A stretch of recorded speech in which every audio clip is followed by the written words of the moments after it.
This is Dabu7, an update to what's going on with Yellowstone and a look at some activity on the Ring of Fire. Now here recently I've talked about the supervolcanoes and I've talked about some of the new data that the scientists have presented in terms of Yellowstone. What we have here all the way around is talk of an uptick in action around the Ring of Fire with an uptick in volcanic activity. We've seen some recent earthquake activity. All of it, all the major quakes that we've seen here thus far the past couple months have struck on this Ring of Fire in terms of Japan, Taiwan, Mexico, Mexico City. The one we just witnessed here within the past 48 hours or so in this region also hit on the Ring of Fire. New Zealand has been quiet for some time. This area up and through here into Tonga, Solomon Islands is among the most active in the world in terms of earthquakes in a volcanic region. So it shows a correlation there between the two. Let's not forget that there's a huge patch of ocean floor that is constantly breaking apart out here where the plates are turning into like molten. They're like crumbling. It's a very unique thing that's going on there in that region. Now, we also have up here south of Japan, well, we have the string of volcanoes south of Japan, but then we have this massive supervolcano that sits underwater about 30 miles south of Japan's last island there. This caldera is about 5 to 7 miles in width, and it has a bulge in it. Now, if that thing was to erupt, it would have water pouring in to cool it quicker than a land-based volcano. Issue is when that happens, it can be really violent with the water hitting the lava, the steam, and everything just kind of exploding. That's why they say if that was to happen, 100 million people could die if that was to erupt in that region. Now, of course, that's going to affect the whole northern hemisphere, and so too would Yellowstone. So we have to look at, where these supervolcanoes are situated on the globe, with several in the northern hemisphere. And this is also why we've seen elites, rich people, buying up land down here in the Patagonia, where you see no earthquakes, there's no volcanoes on this side. And really, they think it'd be a safe haven in case something bad happens in the future in terms of a volcanic explosion.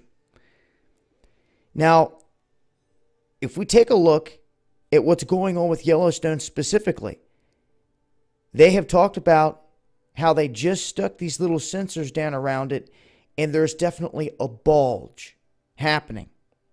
There's great stress happening on Yellowstone. Now, this concerns me, obviously, because I don't want life to end for all of us in the blink of an eye, and that's what could happen if Yellowstone was to erupt, or any of these supervolcanoes. It could affect all of us. Even if ones in Italy were to explode, it would still affect this whole northern hemisphere and the whole world as you know it. Life would never be the same for none of us.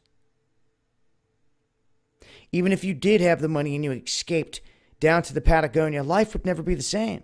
It would be every day wondering what's going on with the rest of the world and survival and the food, transportation, medicine, everything. The flow of information, the way that it was moving, everything will be shifted. So it's something to think about. Now, if we look at the quake maps, we look here at the United States, you're going to see that an area of the most recent activity just so happens to be Yellowstone.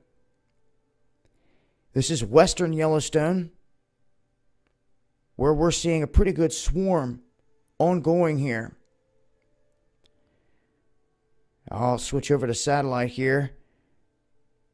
We'll zoom in. This is east of Black Mountain.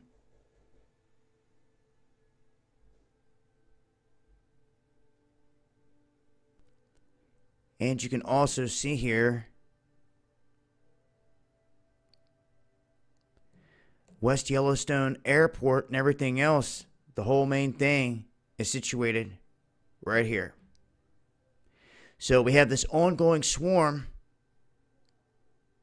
in the region, and we've seen these swarms before in the past. wondering, okay, is this going to set off something, a chain of events in the region? I think it's wise to always keep your eyes on what's going on around a volcano in terms of earthquake activity. It could be magma on the move, which we've seen in the past. But with this, I just wanted to point out we do have an ongoing swarm once again here of decent level quakes. If this shifts, starts to move more toward the caldera, if it picks up in intensity, I'll update. But this is an update on the region, on the situation here. I will leave links below, and as always, I will continue to update if anything else changes. But make sure to follow me on Twitter as well. And if you don't, have a plan. Sit down and think about what you would do one day if something like this did happen. It may make all the difference. It's been Dabu7. Peace.